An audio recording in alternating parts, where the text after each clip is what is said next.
delightful sound of music. It's lovely, isn't it?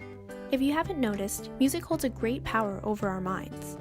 There's a famous quote that says, "Where words fail, music speaks," which is true for some people.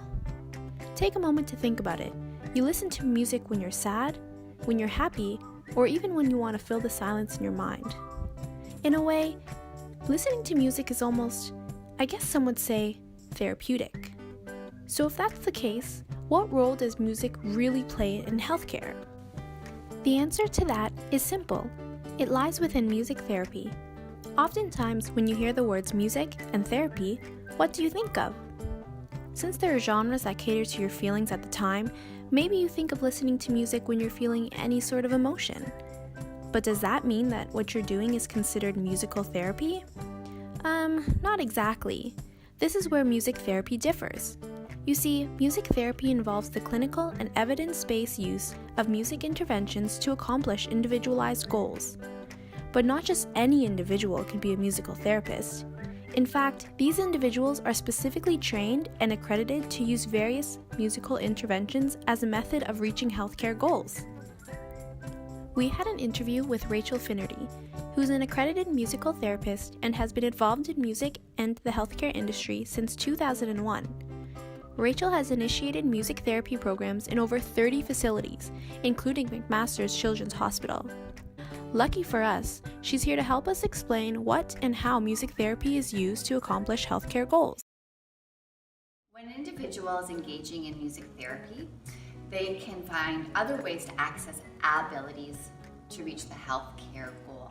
So music therapy is facilitated by an accredited music therapist who is trained in a way to use music, whether it's listening to music, pre-composed music, creating and composing one's own music or improvising. And through exploring music in these different ways, music therapy can access abilities despite a diagnosis. So singing, for example, when we sing a song that's familiar to us, that has meaning, it evokes memories. So we can all think back to songs from childhood, for example, and what kind of memories do that just evoke for us, right? So whether it's being at school or with family, a certain family holiday, trips, etc. And this happens throughout our life. Music actually, we can chronologically follow our life through music. So for an individual who has dementia, for example, and has difficulties retrieving memories, who's confused, who has difficulties being present in the moment, when we use a pre-composed piece of music that's familiar, and we start to sing that song, and we encourage that individual to sing along, the healthy area of the brain can access that memory and bring the memories forward and can sing. So often when people think about music therapy, people think about their own experience with music and think, yeah, music is therapeutic, or music makes me feel good, or I love to listen to music. Yet there is still a lot of educating that needs to be done around understanding using music with intent to achieve a healthcare goal. And I see that's probably the most common misconception is that music therapy is a healthcare profession. So referrals for music therapy can be for communication, social skills, self-expression, building self-confidence, empowerment, evoking memories, being in the now, quality of life, palliative care, post-stroke. So the actual diagnoses that would associated with these reasons for referral might be those who are in cancer care, so also pain management would be another reason for referral. So individuals on the autism spectrum, developmental delay, who have cerebral palsy, so perhaps also working on physical goals. A study conducted in 2000 by Dr. Claudio Pachetti and colleagues objectively assessed the effect of active music therapy on standardized measures of Parkinson's disease.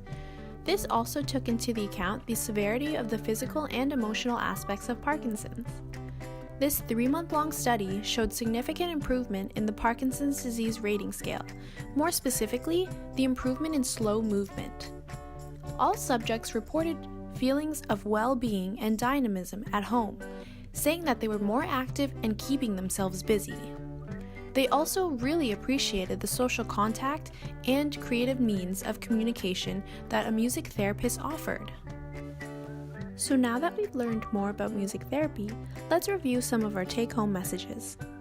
Music therapy is used with the intent of reaching a specific healthcare goal. Music therapists are accredited and trained to use musical interventions such as composing and improvising to access abilities despite one's diagnosis. And, most importantly, studies have proven significant mental and physical improvement in patients experiencing long-term disabilities. Wow, I know that was a lot to take in. Maybe try listening to some music to help you relax a bit. Anyways, that's all for today. Thanks for watching. If you'd like to learn more about music therapy and its role in the healthcare system, check out the links below. And if you enjoyed this video, please feel free to like and subscribe to the McMaster Demystifying Medicines channel for more amazing videos. We'll see you next time!